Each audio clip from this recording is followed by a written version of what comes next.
Agora vamos a outras notícias do Supremo Tribunal Federal. O ministro Dias Toffoli liberou o ex-ministro petista José Dirceu do uso de tornozeleira eletrônica. A medida havia sido imposta pelo juiz Sérgio Moro. Vamos conversar agora ao vivo com o repórter Nilson Clava, que tem as informações. Boa noite, Nilson.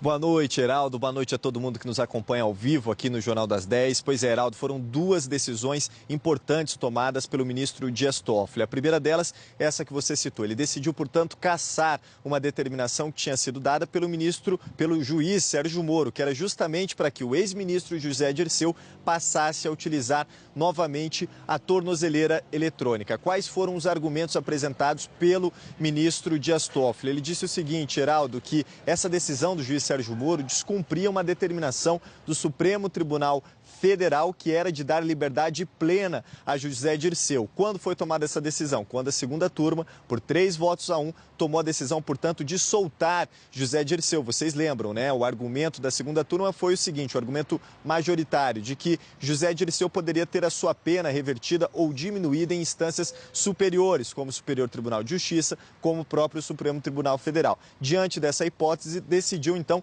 acabar com a execução provisória da pena, ou seja, libertar José Dirceu. Depois disso, o juiz Sérgio Moro, nessa última sexta-feira, determinou o seguinte, falou, olha, como acabou a execução provisória da sua pena, você tem que voltar a cumprir todas aquelas medidas cautelares, entre elas, justamente a utilização da tornozeleira eletrônica, não poder sair do país, também não poder se comunicar com outras testemunhas do processo. E aí, com essa decisão do ministro Dias Toffoli, portanto, toda essa determinação do juiz Sérgio Moro não vai mais valer no que diz respeito a José Dirceu. Qual foi a segunda decisão importante tomada hoje pelo ministro Dias Toffoli, Heraldo? A segunda foi justamente arquivar o inquérito contra o deputado federal Bruno Araújo, do PSDB de Pernambuco, ele que foi ministro também no governo Temer. O ministro Dias Toffoli disse o seguinte, que foram pedidas várias prorrogações dessas investigações por parte da Procuradoria-Geral da República sem uma conclusão e que ele não acredita que com novas prorrogações você vai conseguir agora